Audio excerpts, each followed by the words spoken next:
समाज को ब्रह्मचारी वानप्रस्थ सन्यासी देने वाला गृहस्थ ही है। गृहस्थ ही वानप्रस्थ बनता है, गृहस्थ से ही ब्रह्मचारी की उत्पत्ति होती है। और और पिता स्वरूप में गृहस्थ ही सन्यासी का भी पिता होता है। तो इन सब बातों को देख करके यह समझ में आता है कि जो हमारे समाज है, उस समाज का जो मूल आधार है वो गृहस्थ है, और गृहस्थ जीवन है। जो दाम्पत्य जीवन है, पति पत्नी है, उनका जीवन, तो वो किस प्रकार से इस जीवन को जिए कि इस समाज को योग्य, ऐसा नहीं केवल सन्यासी साधकों की ही बात कर रहा हूँ, योग्य उत्तराधिकारी समाज को प्राप्त हो, और यह राष्ट्र आगे पुष्पित और पल्लवित हो, और हमारी सभ्यता और अधिक उत्कर्ष को प्राप्त हो। वर्तमान समय में जो हमारा अ, समाज है, उसमें गृहस्थ की विशेष रूप से जो स्थिति है बहुत ही विकट हो गई है। और क्योंकि गृहस्थ की स्थिति विकट हो गई है, इसलिए ब्रह्मचारी वानप्रस्थीय सन्यासी की स्थिति भी विकट हो गई है। एक ऐसा अवसर रहा है जब हमारे राष्ट्र से समय समय पर एक से एक योगी तपस्वी महापुरुष उत्पन्न हुए, लेकिन आज की स्थिति में बहुत ही जो वातावरण है इतना कलुषित और दूषित हो गया है कि यह सब होना संभव नहीं हो पा रहा। तो ऐसे में किसी, क्योंकि साधु महात्मा और सन्यासियों की जीवनी तो बहुत पढ़ी जाती है, लेकिन किसी ऐसे महात्मा की जीवनी पर, जीवन पर प्रकाश डाला जाए जिन्होंने सन्यास आश्रम और गृहस्थ आश्रम, कहना क्षमा करें, गृहस्थ आश्रम में रह करके भी साधना की परिणत के चरम को अपने जीवन में प्राप्त किया, या ये भी कह सकते हैं कि साधना का चरम प्राप्त करके गृहस्थ जीवन में प्रवेश किया और उसको बनाए रखा, उसके सातत्य को उन्होंने बनाए रखा। इसमें जब विचार करते हैं तो वैदिक युग में जो ऋषि हुआ करते थे, हमारे जितने भी आपके जिस भी ऋषि का आप नाम लीजिए, महर्षि वेदव्यास इत्यादि जो भी महात्मा महापुरुष ऋषि हुए हैं, यह सब तो गृहस्थ थे ही। लेकिन वर्तमान युग में अगर देखा जाए तो योगीराज विशुद्धानंद परमहंस जैसे अद्वितीय हैं, एक मेवा द्वितीयम, उनके जैसा तो कोई दूसरा है ही नहीं। गृहस्थ जीवन में रहते हुए जिस प्रकार से उन्होंने, मतलब घर परिवार संतति संतान इत्यादि समस्त उत्तरदायित्व, माता के प्रति जो कर्तव्य रहा, अपने भाइयों के प्रति समस्त कर्तव्यों का निर्वहन किया, अपने चाचा काका इत्यादि के प्रति जो उनके कर्तव्य रहे उनका निर्वहन किया, अपने शिष्यों के प्रति जो कर्तव्य उनका निर्वहन किया, गुरु के प्रति समस्त कर्तव्यों का निर्वहन किया, तो अपने जीवन को सर्व समावेशी बनाया। वो ब्रह्मचारी, गृहस्थ, वानप्रस्थ, सन्यासी सब एक साथ चलते रहे, इसीलिए वो परमहंस भी है।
जानामि धर्मम न च मे प्रवृत्तिर्, जानामि धर्मम न च मे निवृत्तिः, त्वया स्वामिनः हृदिस्थितेन यथा नियुक्तोऽस्मि तथा करोमि।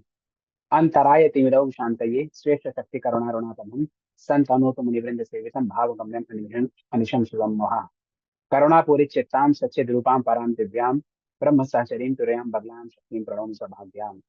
यत् कारुण्यं वेक्ष भाव भरितं सानंद गीतं सतां, तच्चिंता निपुणैः शुद्धमतयो ये साधका सज्जनाः, तेषां लब्ध कृपा लवेन जननी बोधोदयो में अभवत्, तद्वृत्तम विनिमेत सांप्रत महं तोषम परम प्राप्तवान।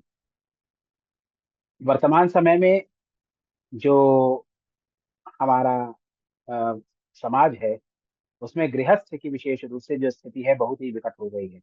और क्योंकि गृहस्थ की स्थिति विकट हो गई है, इसलिए ब्रह्मचारी वानप्रस्थीय सन्यासी की स्थिति भी विकट हो गई है। क्योंकि इस समाज को ब्रह्मचारी वानप्रस्थ सन्यासी देने वाला गृहस्थ ही है। गृहस्थ ही वानप्रस्थ बनता है, गृहस्थ से ही ब्रह्मचारी की उत्पत्ति होती है, और और पिता स्वरूप में गृहस्थी सन्यासी का भी पिता होता है। तो इन सब बातों को देख करके यह समझ में आता है कि जो हमारे समाज है, उस समाज का जो मूल आधार है वो गृहस्थ है, और गृहस्थ जीवन है। जो दाम्पत्य जीवन है, पति पत्नी है, उनका जीवन, तो वो किस प्रकार से इस जीवन को जिए कि इस समाज को योग्य, ऐसा नहीं केवल सन्यासी साधकों की ही बात कर रहा हूँ, योग्य उत्तराधिकारी समाज को प्राप्त हो, और यह राष्ट्र आगे पुष्पित और पल्लवित हो, और हमारी सभ्यता और अधिक उत्कर्ष को प्राप्त हो। एक ऐसा अवसर रहा है जब हमारे राष्ट्र से समय समय पर एक से एक योगी तपस्वी महापुरुष उत्पन्न हुए, लेकिन आज की स्थिति में बहुत ही जो वातावरण है इतना कलुषित और दूषित हो गया है कि यह सब होना संभव नहीं हो पा रहा। तो ऐसे में किसी, क्योंकि साधु महात्मा और सन्यासियों की जीवनी तो बहुत पढ़ी जाती है, लेकिन किसी ऐसे महात्मा की जीवनी पर, जीवन पर प्रकाश डाला जाए जिन्होंने सन्यास आश्रम और गृहस्थ आश्रम, कहना क्षमा करें, गृहस्थ आश्रम में रह करके भी साधना की परिणत के चरम को अपने जीवन में प्राप्त किया, या ये भी कह सकते हैं कि साधना का चरम प्राप्त करके गृहस्थ जीवन में प्रवेश किया और उसको बनाए रखा, उसके सातत्य को उन्होंने बनाए रखा। तो इसमें जब विचार करते हैं तो वैदिक युग में जो ऋषि हुआ करते थे, हमारे जितने भी आपके जिसका जिस भी ऋषि का आप नाम लीजिए, महर्षि वेद व्यास इत्यादि जो भी महात्मा महापुरुष ऋषि हुए हैं, यह सब तो गृहस्थ थे ही। लेकिन वर्तमान युग में अगर देखा जाए तो योगीराज विशुद्धानंद परमहंस जैसे अद्वितीय हैं, एक मेवा द्वितीयम, उनके जैसा तो कोई दूसरा है ही नहीं। गृहस्थ जीवन में रहते हुए जिस प्रकार से उन्होंने, मतलब घर परिवार संतति संतान इत्यादि समस्त उत्तरदायित्व, माता के प्रति जो कर्तव्य रहा, अपने भाइयों के प्रति समस्त कर्तव्यों का निर्वहन किया, अपने चाचा काका इत्यादि के प्रति जो उनके कर्तव्य रहे उनका निर्वहन किया, अपने शिष्यों के प्रति जो कर्तव्य उनका निर्वहन किया, गुरु के प्रति समस्त कर्तव्यों का निर्वहन किया, तो अपने जीवन को सर्व समावेशी बनाया। वो ब्रह्मचारी, गृहस्थ, वानप्रस्थ, सन्यासी सब एक साथ चलते रहे, इसीलिए वो परमहंस भी है। देखिए, जो गुरु अवस्था पे जो सिद्ध महापुरुष पहुंच जाते हैं वो शरीरी नहीं होते, वो देह त्याग दें तो इसका माने ये नहीं कि वो नहीं रहे, वो सतत रहते हैं, हमेशा रहते हैं। तो इसमें यह चीज देखने वाली है, ये समझने वाली है कि गुरु के संदर्भ में जब भी बात करें तो ऐसे नहीं बात कर रहे हैं, अगर उन्हें देह त्याग दे तो ये नहीं कहना चाहिए वो नहीं रहे, वो ये तो ऐसा होता था या वो ऐसा करते थे, वो ऐसा करते हैं, क्योंकि गुरु आज भी हैं। और विशुद्धानंद परमहंस जी उसी श्रेणी के महात्मा हैं कि उनको अगर कोई ये समझे कि शरीरी है तो यह तो भाई उचित नहीं होगा।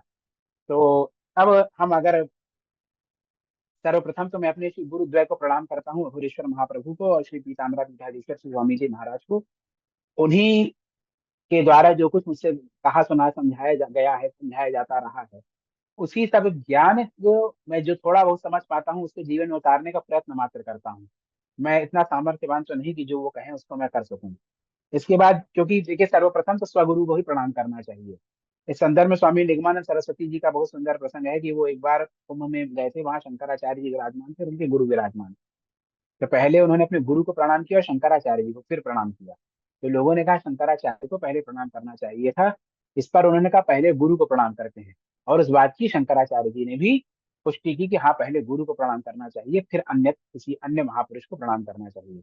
तो अपने श्री गुरुदेव द्वय को प्रणाम करने के उपरांत मैं योगीराज श्री विशुद्धानंद परमहंस जी को भी प्रणाम करता हूँ। आपके संदर्भ में पोस्टर में लिखा है अचिंत्य महिमाना खलु योगिनः। तो जो योगी होते हैं उनकी महिमा अचिंत्य होती है, वो क्या कर सकते हैं, उनका क्या सामर्थ्य है, यह समझ पाना सामान्य मस्तिष्क के परिधि से बाहर है। सामान्य मस्तिष्क ये समझ ही नहीं सकता कि योगी किस स्तर तक क्या क्या कर सकता है।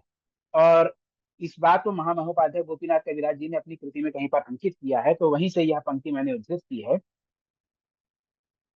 कविराज जी की ही एक बात है जिसको मैंने यहाँ पर बहुत मतलब मैं उसको कह रहा हूँ क्योंकि अक्सर मुझसे लोग यह कहते हैं कि आप जो वक्तव्य देते हैं उसमें आप साधना परक या अनुभव परक बातों को नहीं कहते। तो इस संदर्भ में मेरे जो विचार हैं उसी से मिलते जुलते वो विचार कह सकते हैं, कविराज प्रवृत्ति सिद्ध गुरुओं की ही प्रेरणा से मेरे अंदर आए होंगे। तो उन्होंने क्या कहा उसको एक बार कह देते हैं। साधना की विधि गुरु द्वारा जानी जाती है। ग्रंथों में किसी भी साधना की विधि बतलाने से अनाचार की वृद्धि होती है, क्योंकि साधना की विधि ग्रंथों में पढ़कर साधक ठीक ठाक नहीं जान सकता, वह तो गुरु द्वारा ही जानी जाती है। यही कारण है कि मैंने अपने ग्रंथ में साधना की विधि नहीं बतलाई। भगवत गीता में भगवान श्री कृष्ण ने कहा है, अपाने जुह्वति प्राणम प्राणापान समानयो, अर्थात अपान वायु में प्राण वायु का हनन करना चाहिए और प्राण वायु में अपान वायु का हनन करना चाहिए। यह क्रिया बिना गुरु के द्वारा समझे क्या कोई समझ सकता है? तो माने जो क्रियाएं हैं, जो भी क्रियाएं हैं, वो केवल गुरु से ही समझी जा सकती हैं। उनकी व्यर्थ यहाँ पर सार्वजनिक मंचों पर, इत्यादि मंचों पर, ये शास्त्रों में, पुस्तकों में लिखकर चर्चा करने का कोई उद्देश्य नहीं होता। इसके बाद विषय सूची, तो ये बताना चाहूंगा कि इस विषय पे बहुत कुछ बोलने की मेरी इच्छा थी, लेकिन यह निश्चित रूप से स्वामी जी की ही इच्छा रही होगी कितने विषयों पर न बोला जाए। मैंने 4 विषय चुने थे कि स्वामी जी का संक्षिप्त जीवन चरित्र, साधक और योगी का क्या भेद होता है, सिद्ध भूमि क्या होती है और ज्ञानगंज क्या है, इत्यादि के ऊपर मैं बोलने के लिए आज यहाँ पर सोच रहा था। लेकिन इसमें थोड़ा सा भ्रम हो गया मुझको, और मुझे ये लगा कि 11 तारीख को शुक्रवार है, और जबकि आज बृहस्पतिवार ही है। और आज सवेरे भी मैंने देखा तो आज 11 तारीख बृहस्पतिवार ही थी। तो केवल जीवन चरित्र के संदर्भ में ही आज चर्चा करेंगे, क्योंकि साधक और योगी सिद्ध भूमि इत्यादि की जो व्याख्या है, वह उस संदर्भ में बहुत कुछ नहीं कह पाएंगे, क्योंकि उसके संदर्भ में कुछ हमने ऐसा तैयार नहीं किया। और वो हो सकता है कि गुरुदेव की यही इच्छा रही होगी कि भाई ठीक है, जो तुम्हारा विषय नहीं उस विषय पे ना बोलो, तो वो भी बात ठीक है। तो योगी राज जी के संदर्भ में जो संक्षिप्त जीवन परिचय, वो कुछ इस प्रकार से है कि उनका जन्म बंगाल, यानी जो बांग्ला कैलेंडर है, उसके फाल्गुन मास की 29वीं तारीख को हुआ था। उनका जन्म जन्म वर्धमान जिले के बंडूल नामक ग्राम में हुआ था। उनकी माता का नाम देवी राजराजेश्वरी था, और पिताजी का नाम श्री अखिल चंद्र चट्टोपाध्याय था। बचपन में आपका नाम भोलानाथ था, और आप बाल्यावस्था से ही विरक्त प्रवृत्ति के थे, साधना वृत्ति में आप लीन रहते थे। आप जब बच्चे खेल खिलवाड़ करते हैं, तो आपका खेल खिलवाड़ होता था कि मंदिरों में या पाषाण या मिट्टी से शिवलिंग इत्यादि स्थापना स्थापित करके, उसकी फूल ला करके, माला बना करके चढ़ाना, पूजा करना, सिंदूर चंदन चढ़ाना, यही सब खेला खेला करते थे बचपन में। और इस प्रकार के खेल में ना कोई पद्धति होती थी, पूजा में ना कोई पद्धति होती थी, ना किसी मंत्र का। ये केवल भावपूर्ण पूजा उनकी हुआ करती थी। उनको उस समय कोई मंत्र पद्धति इत्यादि, उनका यज्ञ पवित्र भी नहीं हुआ था जिस समय यह सब लीला वो किया करते थे। एक बार इस क्रीड़ा में एक बालक ने व्यवधान उत्पन्न कर दिया, तो क्रोधित होकर उसने, जो उन्होंने पार्थिव शिवलिंग बनाया था, उसको खंडित कर दिया जो भी। तो उन्होंने उस बालक को श्राप भी दिया कि अगर तुमने ऐसा किया है तो बहुत दोषपूर्ण कार्य है, और तुम्हें निश्चित ही सर्पदंश होगा। और उस बालक को भविष्य में सांप ने काट भी दिया। और ऐसा ही नहीं, और आप में बचपन से ही बहुत सारी योग सिद्धियां थी, जो कि आपके अवतारी पुरुष होने का प्रमाण है। एक बार आपके काका आपके लिए धोती लेकर के आए, उस धोती को आपने तार तार कर दिया। जब आपके काका अत्यंत क्रुद्ध हुए, तो आपने उस धोती को यथावत बना दिया, उस तार तार की हुई धोती को यथावत आपने बना दिया। जब ऐसा हुआ, तो आपके काका और जितने अन्य लोग थे सब चमत्कृत हुए, और उनको यह अनुभव हुआ कि यह बालक कोई साधारण बालक नहीं, और दिव्य तेज पुंज से यह बालक पूरित है।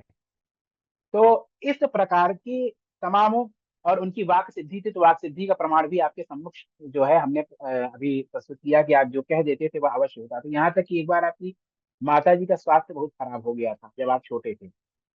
तो आपसे आपके काकी ने पूछा, भाई बताओ भोलानाथ की अ, ये क्या बचेंगी? आपके लिए एक विशेष नाम रखा, तो नाम हम नहीं बोलेंगे, कहा क्या ये बचेंगी अथवा नहीं? तो उन्होंने कहा यह निश्चित रूप से बच जाएंगी। और हुआ भी वही। बहुत अधिक उनकी स्वास्थ्य बिगड़ने के बावजूद भी आपने जब भगवान से विशेष रूप से प्रार्थना की, एकदम क्योंकि आपके पिता का जन्म, आपका आपके पिता की मृत्यु आपके जन्म के कुछ ही वर्ष पश्चात, कुछ ही दिनों में हो गई। आप बहुत छोटे थे तभी आपके पिता की मृत्यु हो गई थी, शायद 5-6 महीने की अवस्था में ही आप, जब आपसे आपके पिता का ने यह देह त्याग दिया था। माता भी चली जाती तो आप बहुत कष्ट में रहते, इसलिए आपने अपनी ईश्वर से प्रार्थना की, जो आपके इष्ट आराध्य से, उनसे प्रार्थना की होगी। और आप हमेशा उस भाव में रहते थे, तो उसका प्रभाव हुआ और आपकी माता जी को स्वास्थ्य लाभ हुआ। और उसके बाद काफी दीर्घ काल तक आपकी माता जी जीवित रही, आपका विवाह इत्यादि भी उन्होंने देखा। इस प्रकार की बातें भी हैं। तो इस तरह से आपका बाल्य जीवन रहा है, और आप सदैव माता की सेवा में तत्पर रहते थे। आप माता के अत्यंत आज्ञाकारी। देखिए, मैंने सिद्ध महात्मा महापुरुषों के संदर्भ में 2-3 बातें बहुत ही समान पाई हैं।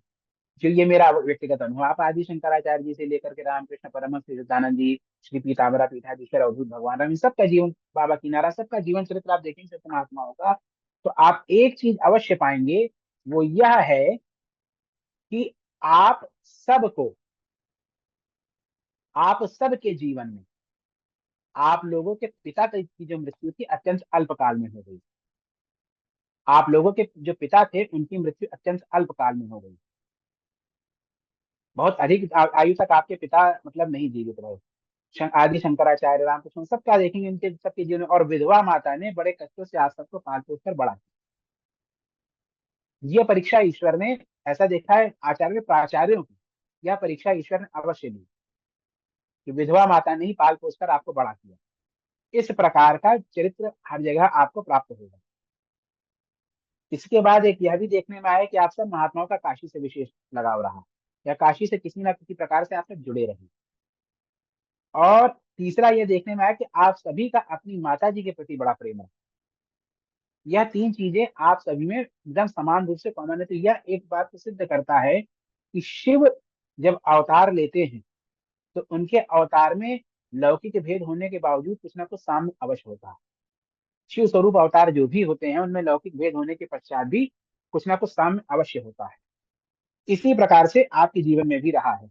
9 वर्ष की अवस्था में आपका यज्ञोपवीत संस्कार संपन्न किया गया और आपने विधिवत सावित्री की उपासना प्रारंभ की। देखिए, क्योंकि गृहस्थ जीवन के संदर्भ में ही यह चर्चा है विशेष रूप से, और गृहस्थ ब्रह्मचारी का सीधा संबंध जो गृहस्थ ब्रह्मचारी का पिता होता है और माता होते हैं।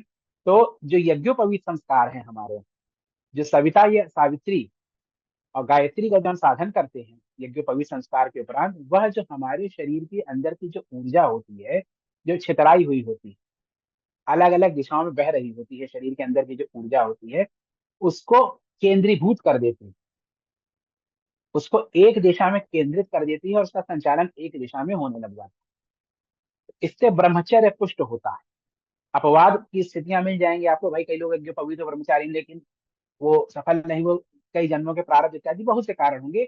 लेकिन यज्ञोपवीत का जो मूल उद्देश्य होता है, और उसका संध्या गायत्री का जो ब्रह्मचर्य जीवन में होता है, उसका उद्देश्य यही होता है कि जो, क्योंकि बाल्यावस्था में बहुत अधिक ऊर्जा साधकों बालकों में होती है, बालक बालिकाओं में होती है। तो जो बालकों की बहुत अधिक ऊर्जा होती है, वह इधर उधर जो उसका जो शरीर के विभिन्न भागों में जो उसका चित्राना और उसका अनुरूप उनकी जो क्रियाकलाप होते हैं, उसको नियंत्रित करने में यज्ञोपवीत और उसके उपरांत गायत्री साधना बड़ी ही फलीभूत होती है। और जब वो ऊर्जा को केंद्रीभूत कर देती है तो ब्रह्मचर्य का पालन करके विद्यार्थी जीवन को जीने में बहुत ही सरल हो जाता है। ब्रह्मचर्य का पालन करके विद्यार्थी जीवन जीना बहुत सरल हो जाता है। नहीं तो आप गुरुकुल की, आप अगर आप जीवन शैली देखेंगे, आप जब पढ़ेंगे गुरुकुल में जो जीवन शैली थी वो सामान्य जीवन शैली से बहुत कठिन है। आज के युग में जो बच्चों को छोड़िए, जो बड़े लोग हैं वो उस प्रकार का जीवन नहीं रह सकते, जी सकते। अभी स्वामी जी के संदर्भ में आज ब्रह्मचारी के रूप में बहुत सी बातें आई जिनके बारे में हमें चर्चा की जाएगी। सामान्य लोग छोड़, बच्चे छोड़ दीजिए, जो वयस्क लोग हैं वो भी उस जीवन को जीना उनके लिए अत्यधिक कठिन है। यह कोई सामान्य जीवन नहीं होता ब्रह्मचारी का, लेकिन वो ऊर्जा कहाँ से आती है उसके लिए, वो कैसे जी पाता है उसको, कैसे उसमें क्या कहते हैं, एकाग्रचित्त होकर के, एक भाव से एकनिष्ठ होकर के उस जीवन को जीता था।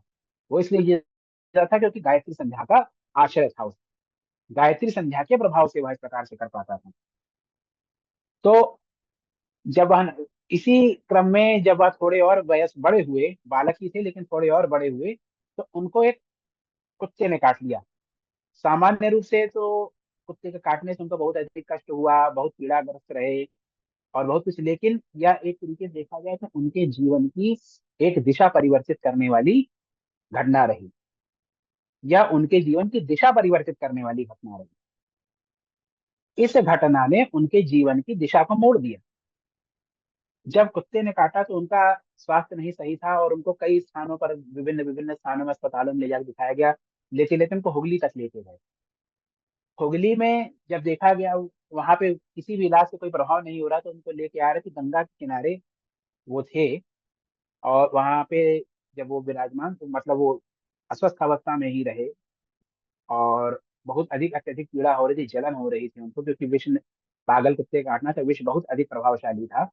तो आप उस पीड़ा को सह नहीं पा रहे। तो वहां पर देखा कि एक महात्मा गंगा जी में है, और वो स्नान करते हैं, अंदर जब वो खड़े होते तो गंगा का जल स्तंभ के समान उनके साथ खड़ा हो जाता।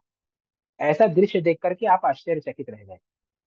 और आपकी, जब उन महात्मा ने आपको देखा, तो आपकी जो पीड़ा थी उसको देखकर उन्होंने कहा कि कोई बात नहीं, तुम अभी स्वस्थ हो जाओगे, चिंता ना करो। और उसके बाद उन्होंने अपना हाथ उस बालक के, भोलानाथ के, स्वामी जी का बचपन का नाम भोलानाथ था, भोलानाथ के सिर पर जब रखा, तो स्वामी जी के स्वयं का कथन है कि उनके शरीर में जो शीतलता व्याप्त हुई वह अतुल्य थी। ऐसी शीतलता का अनुभव उन्होंने कभी नहीं किया अपने जीवन में। किस प्रकार की शीतलता का अनुभव उन्होंने अपने जीवन में कभी नहीं किया। जब उस शीतलता का उन्होंने अनुभव किया, उसके पश्चात उन महात्मा ने स्वामी जी को कुछ औषधि ला करके दी, कहा ये खा लो और तुम स्वस्थ हो जाओगे। वे स्वस्थ हुए। फिर वो अगले दिन उन महात्मा के पास आए, कहे कि महाराज आपका दिया जीवन है। ये देखिए, ये सब जिस प्रकार के भाव होते हैं, ये सब साधना परक भाव होते हैं, जब सावित्री परक भाव होते हैं कि जो दिमाग को एक, अपने मस्तिष्क को एकनिष्ठ करता, मन को, चित्त को एकनिष्ठ करता है, वो उन महात्मा के। और ऐसा नहीं है कि समस्त ब्रह्मचारी सन्यासी या गृहस्थ में भी जीवन में जाकर के बहुत सफल होते हैं। वो जो बड़े बड़े प्रतापी राजा हुए हैं, बड़े बड़े प्रतापी विद्वान हुए हैं हमारे गृहस्थ, वो भी क्या कहते हैं, इन्हीं साधनाओं के प्रभाव से प्रतापी हुए, क्योंकि बचपन में जैसा ढाल दिया गया वैसा ही आगे बने। इसलिए बहुत आवश्यक है कि जो बालक हैं उनका यज्ञोपवीत संस्कार, और जो वयस्क हैं वो भी, अगर उनके कुल में परंपरा है तो यज्ञोपवीत इत्यादि यज्ञोपवीत धारण करके संध्या गायत्री अवश्य करना चाहिए। इससे ऊर्जा आपकी एक दिशा में चलने वाली है। आप एकनिष्ठ होना प्रारंभ करके, यही गायत्री का मूल महात्म्य। धियो यो न प्रचोदयात्, प्रकाश से, अंधकार से प्रकाश की ओर ले जाओ। प्रकाश एक मार्ग, प्रकाश के मार्ग में सीधा एक मार्ग, अंधकार के 10 मार्ग, प्रकाश का एक मार्ग, उस मार्ग पे ले चलिए। बाकी बड़ी ये सब कहने वाली बातें नहीं है। तो जब उन्होंने यह निवेदन किया तो उन महात्मा जी ने कहा, भाई देखो ऐसा है, तुम्हारे गुरु कोई और है, समय आने पर तुमको तुम्हारे गुरु मिल जाएंगे। अभी तो तुम, फिर उनको एक आसन बताया और एक बीज मंत्र दिया। देखिए, साधना का आरंभ बीज मंत्र से ही होता है। किसी भी साधना का जो आरंभ है बीज मंत्र से, एक अक्षरी मंत्र जिसे कहते हैं, बीज मंत्र से ही साधना का आरंभ है। क्योंकि जब बीज जागृत हो जाता है, जब बीज जागृत हो जाता है तो जो फल, जो वृक्ष होता है, वृक्ष से जो फल होते हैं वो अपने आप में बहुत ज्यादा प्रभावशाली होते हैं। तो साधना जीवन जो है वो इसी प्रकार से प्रारंभ होता है। तो जब उन्होंने एक मंत्र दिया, बीज मंत्र दिया, इस प्रकार से फिर वो बीज मंत्र का साधन इत्यादि उस आसन में करने लग गए। फिर कुछ दिनों पश्चात वो वर्धमान में पढ़ने गए। वहां एक दिन एक दुकान से पुनैन खरीदने गए। तो जब वो वहां अपने मौसी के लड़के के यहाँ साथ रहते थे, जब वहां पुनैन खरीदने गए तो वहां एक मुस्लिम व्यक्ति खड़ा था। उसने बताया कि ढाका में एक महात्मा आए हैं जो नदी में स्नान करते हैं, और जब खड़े होते हैं तो जल भी स्तंभ के समान उनके साथ खड़ा हो जाता है। यह 13-14 वर्ष के थे तब की एक घटना है, मानी इस घटना से 2-3 वर्ष बाद की घटना है। तो जब उन्होंने यह प्रसंग सुना तो उनके साथ हरिपद नाम के एक और बालक थे, वो दोनों लोग वहीं के लिए चल दिए। वो दोनों लोग उसी स्थान के लिए चल दिए। और फिर उसके बाद जब वहां पहुंचे और उन महात्मा को प्रणाम किया, तो उन महात्मा ने उनकी परीक्षा ली। कहा कि हम आपके सानिध्य में रहना चाहते हैं, आप शिष्य बनना चाहते हैं। महात्मा जी ने परीक्षा ली। कहा भाई संसार में बहुत ये मार्ग बड़ा कठिन है, इस प्रकार से कई बातें कही। जब उन्होंने देखा कि, और फिर परीक्षा ये 4-5 दिन 6 दिन चली है परीक्षा। कहा नहीं महात्मा हम आपके साथ चलेंगे। तो उन दोनों बालकों को लेकर के वो उनकी आंख में पट्टी बांध दी, और उनको लेकर के वो आए रात्रि पर्यंत। उनका ये कहना था, महात्मा स्वामी जी का ये कहना था, वो लोग जो चल रहे थे जैसा लगता था मखमल की चादर पे चल रहे हैं। और पहाड़, आकाश में पहाड़, नदी, झरने इत्यादि लांघते हुए वन्य जीवों के भी स्वर आते रहे होंगे, सब सुनते सुनाते वो एक ऐसे अन्य स्थान पे पहुंचे। और जब उनकी आंख की पट्टी खोली गई और पूछा उनसे, तो उन्होंने देखा वहां बंग समाज का कोई व्यक्ति नहीं दिख रहा था। वो अत्यंत विचित्र प्रकार का एक विशेष अलग स्थान था। पूछने पर उनको यह बताया, महात्मा जी ने यह बताया कि भाई यह स्थान है, ये विंध्याचल है, और अष्टभुजा का मंदिर है। ये विंध्याचल का अष्टभुजा का मंदिर है। तो उस मंदिर में जब वो पहुंचते हैं, तो वहां पे उन्होंने उन बालक से कहा तुम यहीं रहो, कुछ दिनों पश्चात में आऊंगा, तुम लोग डरना मत। दिया उनकी परीक्षा लेने के लिए वहां छोड़ा। वे वहां पे रहने लग गए। वहां पे कोई भी आदमी दिन में एक आध कोई आदमी आता तो भी बंगला जानता नहीं था, ये दोनों बालक तो बंगला की कोई भाषा नहीं जानते थे, संवाद नहीं कर सकते थे। बहुत समस्याएं रही, लेकिन फिर उसमें क्या हुआ कि सुबह शाम एक श्याम वर्ण का एक ब्राह्मण आता था और उनको कुछ अन्न खाने को दे जाता था। और यही व्यवस्था रहती थी, पेड़ की डाल से बांधकर अपने को लोग रात्रि में सोया करते थे। एक रात्रि वे दोनों बहुत भयभीत हुए और रोने लग गए, तो वहां पर एक योगिनी आई। वो जो योगिनी आई, उन्होंने बंगला भाषा में उनको संबोधित करते हुए कहा कि जब मैं तुम्हारी माँ ही हूँ और तुम मेरे पुत्र जैसे हो, तो तुम भयभीत क्यों होते, किस लिए भयभीत हो रहे हो? जब मैं तुम्हारे साथ हूँ तो तुम्हारा भयभीत होने का कारण क्या है? मैं तुम्हारी रक्षा करूंगी और तुम चिंता ना करो। उन्होंने पूछा कहाँ से, कि ये अभी समय आएगा तो जान जाओगे, लेकिन जब भी मुझे स्मरण करो मैं तुम्हारे पास आ जाऊँ, भयभीत मत हो। इस प्रकार की सांत्वना देकर वे चली गई। फिर 4-5 दिन वहां रहने के पश्चात उनको फिर जो सन्यासी महोदय थे, सन्यासी जी, उनको एक अन्य स्थान पे ले गए। वह जो स्थान था, वह श्री श्यामा भैरवी की गुफा हुआ करती थी। उस गुफा में ले जाकर के वहां पर उन्होंने छोड़ा। और श्यामा भैरवी ने उनकी बहुत सत्कार किया, उनको बहुत प्रेम से रखा, बालक समान उनको रखा, उनको खान पान की व्यवस्था की। और वह स्थान मतलब कुछ दूर था, विंध्याचल से करीब 16 मील की दूरी से पट्टी बांध करके वहां पे भी ले गए थे। वहां कई सारे लोग विराजमान थे। एक दिन वहां रहने के बाद उन महात्मा जी का नाम था श्री नीमानंद परमहंस जी महाराज। तो श्री नीमानंद परमहंस जी महाराज ने उनकी आंखों फिर से पट्टी बांधी और अपने साथ उनको एक ऐसे स्थान पे ले गए जो अत्यंत दिव्य, सिद्ध कहना चाहिए, सिद्ध भूमि। दिव्य भूमि और सिद्ध भूमि में अंतर होता है। दिव्य भूमिया जैसे आपकी साकेत है ना, नित्य गोलोक है आपका, मणिपुर धाम है जहाँ भगवती ललिता त्रिपुर सुंदरी विराजमान है। इस प्रकार से कैलाश, मूल कैलाश है। ये तो प्रतिबिंबित कैलाश, मूल कैलाश है ना। तो उस स्थान पर, वहां पर उनको वो दिव्य लोक कहलाते थे, सिद्ध भूमि, सिद्ध लोक होते हैं। तो सिद्ध लोक में उनको अपने साथ ले गए। ले गए वहां पर करीब 7-8 मील में फैला हुआ एक आश्रम है।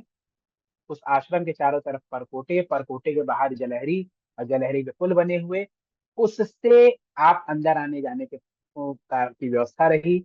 और उस आश्रम में अनेकानेक योगी महात्मा महापुरुष, जिनकी आयु की गणना मतलब अगर कहें तो सामान्य लोग तो उसको स्वीकार ही नहीं करेंगे, इसमें उनसे विषय नहीं जाते। और कई अन्य जल इत्यादि से निवृत्त, जो उनको अन्य जल की भी आवश्यकता नहीं, ऐसे ऐसे सिद्ध महात्मा महापुरुषों से भरी उस भूमि में ले गए। और वहां पर आप रहने के पश्चात फिर उसके बाद आपको वहां पर से राजराजेश्वरी मठ ले जाया गया। श्री राजराजेश्वरी मठ में वहां पे श्री भृगुराम जी महाराज, श्री भृगुराम जी महाराज के पास ले जाया गया। जो राजराजेश्वरी मठ है वहां पे किसी प्रकार की रहने वाली व्यवस्था नहीं। जो पहले जिस आश्रम में ले गए थे, उसका उसमें बहुत ही सुव्यवस्थित सब प्रकार की व्यवस्थाएं, इस प्रकार का वर्णन प्राप्त होता है। वहाँ सब प्रकार की व्यवस्थाएं रहने की, लोगों की, और विद्यार्थियों के लिए भी है, सिद्ध महापुरुषों की भी रहने की उत्तम व्यवस्था है। लेकिन राजराजेश्वरी मठ में ऐसा कुछ नहीं। वहाँ भगवती राजराजेश्वरी के पाषाण मूर्ति है, एक गुहा है, और उस गुहा के अंदर एक महात्मा जी निवास करते हैं, श्री भृगुराम जी महाराज। तो ज्यादा बोलते बात नहीं करते हैं, उनका अपना साधन में ही वो अपने लीन रहते हैं। जब उनके सम्मुख इस बालक को उपस्थित किया गया,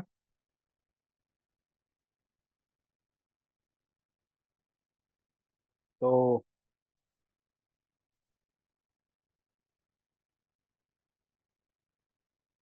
उन्होंने आपके सिर पर हाथ रखा और आपके सिर पर हाथ रखकर शक्तिपात किया। उस शक्तिपात से आपके अंदर शक्ति का संचार हुआ। उसके बाद आप फिर आपको योगाश्रम लाया गया। योगाश्रम में योग और विज्ञान दोनों की अलग अलग शिक्षाएं दी जाती हैं। तो जितने भी आश्रम हैं, स्वामी जी श्री भीष्मराम जी महाराज के अधीन बहुत सारे वहां पे इस प्रकार के आश्रम हैं। और वो कभी कभी उन आश्रमों में जाया करते हैं, और कभी कभार अपनी गुरु माता के पास, जो कि श्री क्षेपा माई मनोहर तीर्थ में निवास करती हैं, उनके पास भी जाया जाता है। और इन सब स्थानों पर, और लेकिन जितने भी आश्रम हैं, इनके जो मुख्य अध्यक्ष है वो समझिए आप श्री भृगुराम जी महाराज के महासभा स्वामी जी हैं। और ये बताना चाहेंगे कि नीमानंद जी, श्यामानंद जी, ज्ञानानंद जी, ये सब जो है आपस में गुरु भाई हैं।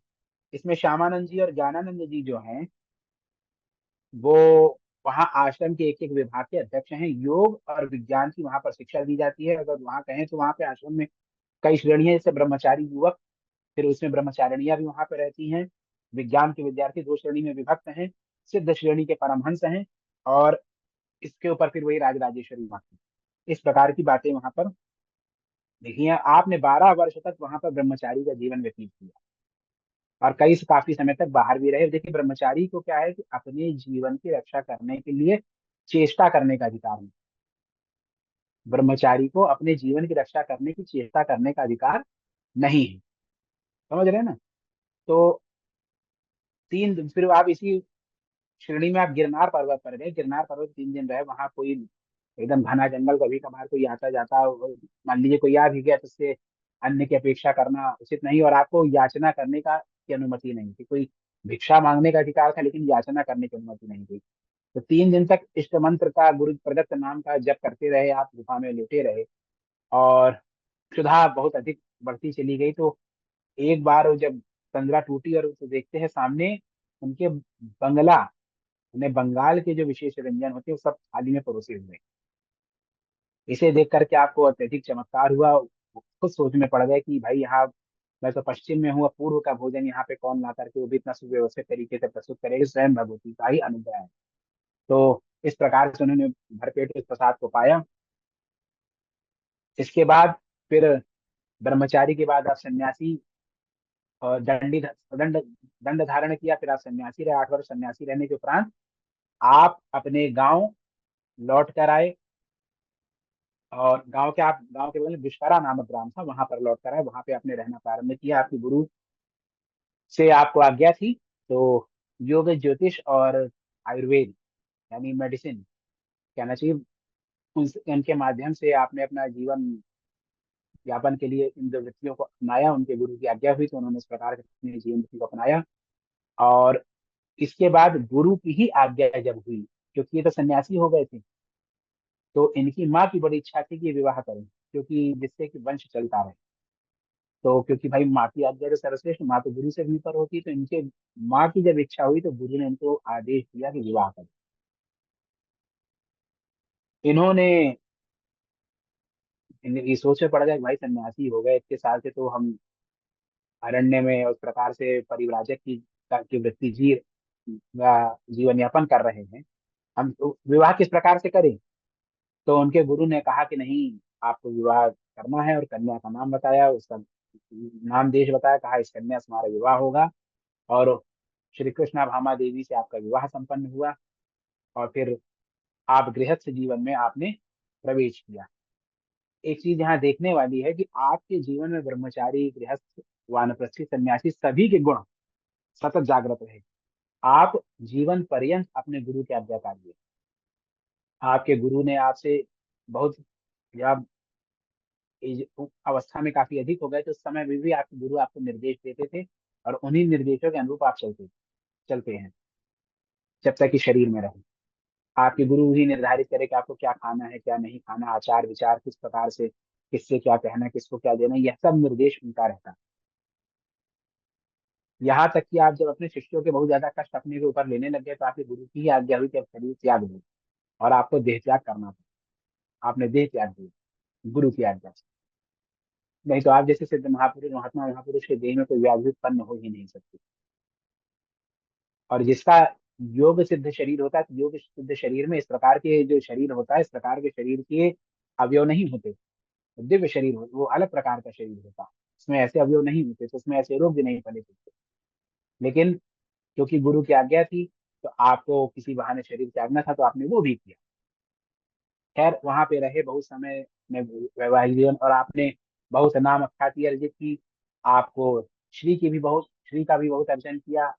अक्षय कुमार गुप्त जी ने अपनी जो जीवनी लिखी है, स्वामी जी की जो जीवनी लिखी है, उसमें संदर्भ में बड़ी विस्तार पूर्वक व्याख्या उन्होंने की है। देखिए, 3 प्रमुख जीवनियां प्राप्त होती, जिसमें मैं विशुद्धानंद, श्री श्री विशुद्धानंद प्रसंग जो गोपीनाथ कविराज जी की, और अक्षय कुमार गुप्त की जो जीवनी है, उन्हीं के आधार पर यह समस्त व्याख्यान है। इस व्याख्यान का उद्देश्य स्वामी जी के जो जीवन चरित्र है और गृहस्थ साधक कैसे जीना चाहिए, ये समझाना ही इस व्याख्यान का उद्देश्य है। तो महात्मा जी ने जब विवाह संपन्न किया, उसके उपरांत उनके गुरु ने उनके बाण लिंग प्रदान किया। बाणलिंग बड़ा दिव्य लिंग है जिसे उन्होंने अपने बंडूल नामक ग्राम में स्थापित किया। और उस ग्राम में उस लिंग की महिमा ये कहते हैं कि दिन में कई बार रंग बदलता था, और कोई अगर सामान्य व्यक्ति एक दृष्टि से देखे तो एक दृष्टि से नहीं देख सकता। ऐसी दुर्भाग्यवश कुछ वर्ष पूर्व वह लिंग जो है वहां से अब लुप्त हो चुका है, उसके स्थान पर अन्य लिंग स्थापित किया गया है बंडूल नामक ग्राम में। अभी कुछ वर्ष तक रहा, और ये भी कहते हैं कि जब वह लिंग वहां पे स्थापित किया गया तो ज्ञानगंज में बड़ा विरोध भी हुआ। सबने महातपा स्वामी जी से कहा कि इसको यहीं रहना चाहिए, हम लोग भी साधन करते हैं। तो महातपा स्वामी जी महाराज ने यह कहा कि भाई यह जो आप लोग के योगी हैं, योगी के लिए दूरी क्या होती है, जिसको साधना करनी वहां चला जाएगा, और उसको लेकिन यह योग्य है विशुद्धानंद, इसको देना चाहिए। आपने विशुद्धानंद जी को बहुत सी ऐसी दिव्य यौगिक क्रिया सिखाई जो आश्रम में बहुत बहुत समय से रह रहे लोगों को भी नहीं सिखाई। आपके गुरु भाई ने एक बार आपको पत्र लिख करके कहा था, जो आपसे अवस्था में बहुत बड़े थे, कि भाई मैं आपसे कुछ विशेष योग क्रिया सीखना चाहता हूँ, अगर आज्ञा हो तो मैं आपके पास आके रहूंगा। स्वामी जी ने जो भी किया हो उस संदर्भ में हम नहीं जानते हैं, लेकिन यह आपके योग्यता और वैशिष्ट को बताता है कि आपने एक अल्पकाल में 12-14 वर्ष की जो अवधि थी, उसी अवधि में आपने इतनी इतनी विद्याएं सीख ली, जिसके लिए सब- मतलब बहुत दीर्घ काल से आश्रम में रह रहे महात्मा महापुरुषों को महातपा स्वामी जी ने योग्य नहीं समझा होगा, इसलिए वो विद्याएं नहीं दी होंगी, वो योग नहीं सिखाए होंगे, लेकिन आपने सब सीखा। इसी क्रम में गुरुद्वारा में रहने के पश्चात आपका काशी आप आगमन हुआ, काशी के बाद आप प्रयाग गए, और इसी क्रम में आप कामाख्या जी भी दर्शन करने गए। कामाख्या जी जब दर्शन करने गए तो आपकी इच्छा हुई कन्या भोज कराने की। जब कन्या भोज कराने की इच्छा हुई, उन्होंने आगे वहां के पंडों से निवेदन किया, भाई हम कन्या भोज कराना चाहते हैं। तो पंडों ने कहा भाई कन्या भोज मंदिर में ही होता है, घर पे नहीं हो पाएगा। तो समस्त प्रकार के साधन एकत्रित किए गए कन्या भोज के लिए, भोज इत्यादि बनाया गया, और महात्मा जी कन्या स्वामी जी कन्या की प्रतिष्ठा में बैठे रहे। और ऐसे में उनके एक दो शिष्य जो कि उम्र में बड़े थे, वो व्यंग की दृष्टि से देखने लग गए कि मतलब देखो कन्या नहीं है। लेकिन जब योगी इच्छा होती है तो सब कुछ होता है, योगी की इच्छा से सब कुछ होता है। आपकी जिस जैसे ही आपकी यह इच्छा हुई, आपकी इच्छा को रखने के लिए स्वयं कुल कुमारिका वहां पे प्रकट हुई, और उन्होंने भोज अ, जो प्रसाद था उसको ग्रहण किया, और उसके उपरांत उनको बहुत प्रयत्न किया दक्षिणा देने का, उन्होंने दक्षिणा अस्वीकार की। इसके बाद आप गए मंदिर में, मूल मंदिर में गर्भगृह के अंदर बैठकर 2 घंटे तक आपने तप किया। जब तप करके निकले, पूरा शरीर आपका कहते पसीना पसीना था, और मुख पे मंद मुस्कान थी। और उसके बाद तमामों कन्याएं आई, और खूब विशाल स्तर, बृहद स्तर पर कन्या भोज का वहां पर आयोजन हुआ। तो यह आपके और भगवती के मध्य जो संबंध संपर्क है, यह उसको बताता है किस प्रकार से आपने भगवती से ऐक्य की स्थापना करी। भाई जो हमारी चेतनता है वही भगवती है, इसी को जानना यही साधना। तो इस क्रम में, इसी में पूर्व में आपके भाई साहब जो थे, वो अपने पिता का दर्शन करना चाहते थे, आपने उनको उनके पिता का दर्शन कराया।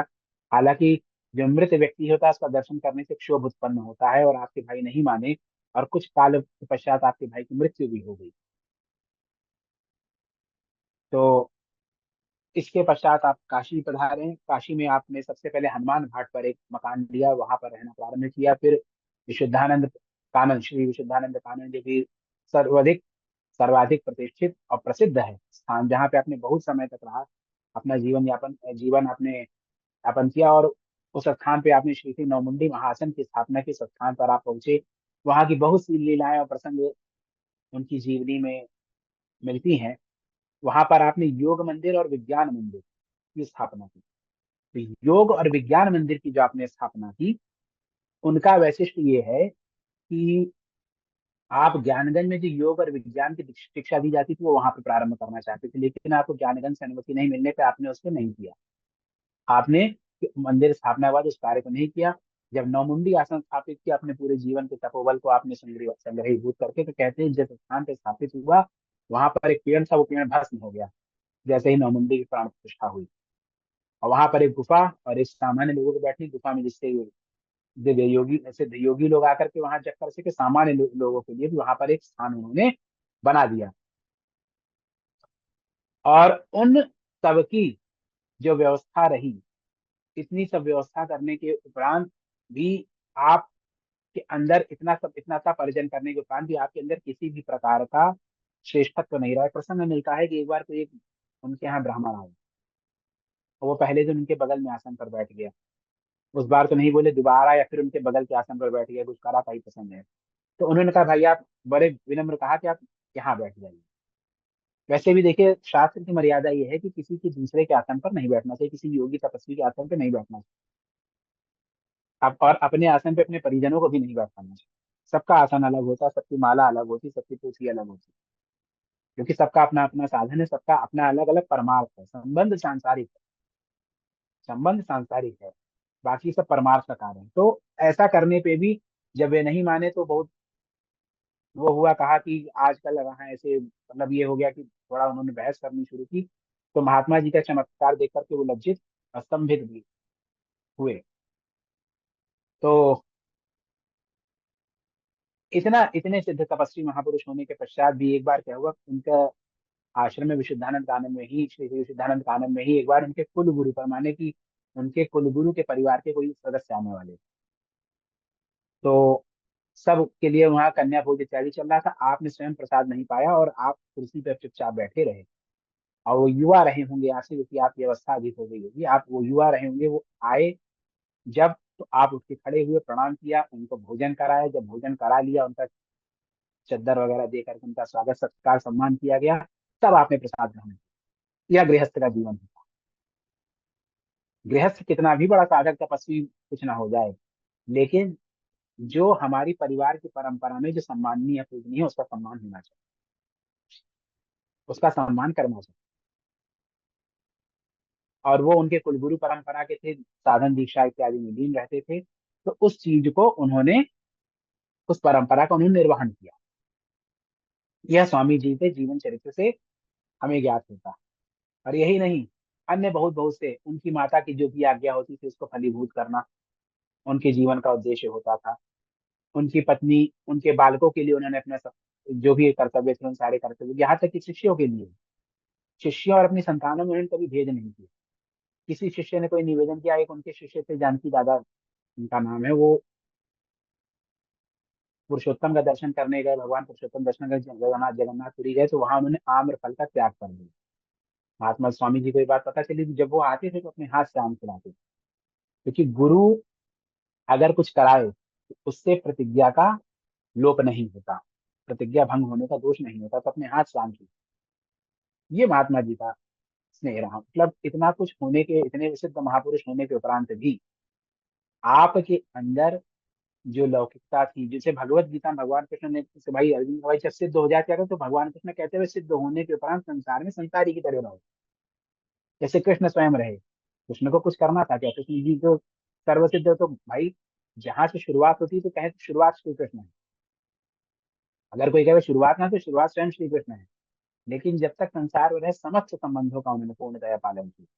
पुत्र के संबंध का, उनकी माता ने कहा "भाई, मेरे पुत्रों को बुलाओ", मेरे पुत्रों को बुलवाया उन्होंने। जो जिसने आज्ञा दी, जो जैसा संबंध था, मित्र के संबंध का, पति के संबंध का, पिता के संबंध, शिष्य के संबंध का, हर संबंध का उन्होंने पूर्ण रूप से पालन किया। यहाँ तक कि जिसने शत्रुता निभाई, से शत्रु संबंध का भी पूर्ण रूप, कंस से शत्रु संबंध का भी पूर्ण रूप से पालन किया। आपकी इसी प्रकार का जीवन जो है, यही प्रकार का जो जीवन है, यही गृहस्थ सिद्ध गृहस्थ का जीवन है। और इसी को उपनिषद में कहा गया तेन त्यक्तेन भुंजी था। माने कि संसार में रहो, संसार के समस्त फल पदार्थ हैं, लेकिन त्याग करते माने उनसे वैराग्य न रखो, उनसे राग न रखो, सांसारिक पदार्थों में राग मत रखो। और उनका, ठीक है, जो सामने है जो कर्तव्य है उसका तो पालन करना है। विवाह हुआ तो ठीक है, संतति हुई है, उन सब के प्रति है, लेकिन आप अपने अंदर के साधन तत्व को जागरूक से, इसीलिए 1918 ईस्वी में आपको भृगुराम जी महाराज ने परमहंस की उपाधि दी।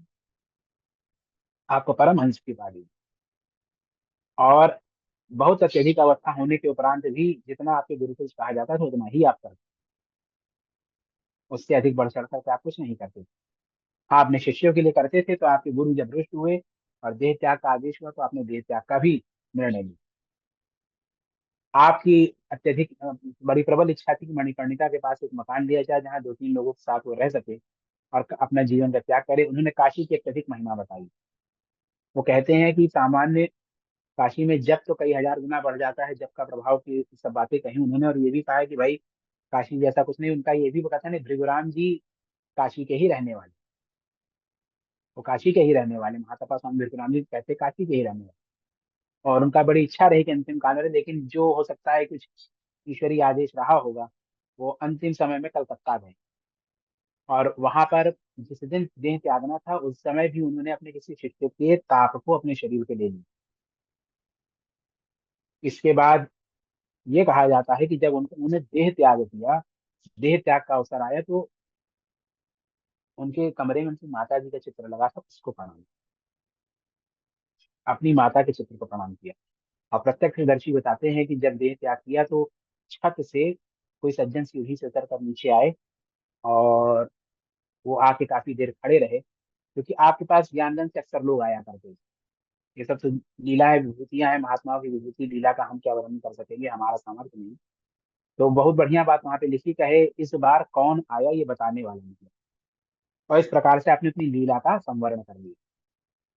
तो इन सब स्वामी जी के जीवन चरित्र को अगर आप देखेंगे तो आप यह पाएंगे कि आपने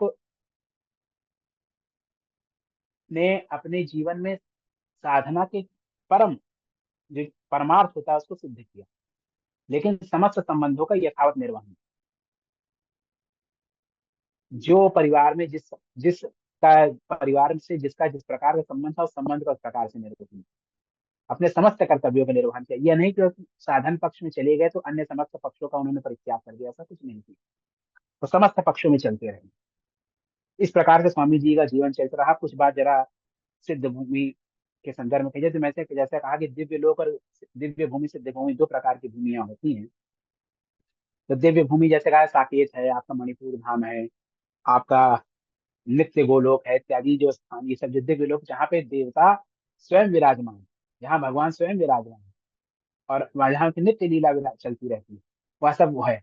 जो सिद्ध महापुरुषों द्वारा निर्मित जो भूमियां होती हैं, वो सिद्ध लोक कहलाती है। ऐसा नहीं कि यही, ऐसे ऐसे बहुत से लोग हैं। श्री रामायण में, श्रीमद् वाल्मीकि रामायण में शबरी के आश्रम में प्रसंग आता है। मतंग ऋषि ने जब पृथ्वी से प्रस्थान करने का निर्णय लिया, तो उन्होंने शबरी से को यहाँ राम आएंगे। तो कहते 13 वर्ष तक उन्होंने प्रतीक्षा की है। और जब वो प्रतीक्षा कर रही थी, तो जाते समय जो कपड़े मतंग ऋषि ने स्नान करके जो सूखने को फैलाए थे, वो जब श्री राम आए तब तक गीले थे। तो सिद्ध भूमि में काल का कलन बंद हो जाता है, वहां काल का कलन नहीं होता। जब काल का कलन नहीं होता है, तो काल के प्रभाव से जीव मुक्त, वहां काल के प्रभाव से जो रहते हैं, योगी मुक्त हो जाते हैं। सामान्य लोग तो आ रह नहीं सकते, सामान्य जीव से रह नहीं सकता। जो योगी लोग होते हैं, उस काल से, वहां काल के उस प्रभाव से मुक्त हो जाते हैं। तो इस संदर्भ में यह भी कहा जाता है कि मान लीजिए कि जैसे किसी कारणवश किसी की साधना पूरी नहीं हुई, तो सूक्ष्म देह में जाकर के उन लोगों में रहकर साधना करता है। विशुद्धानंद जी का यह कथन है कि ज्ञानगंज में कविराज जी की माता रहती है।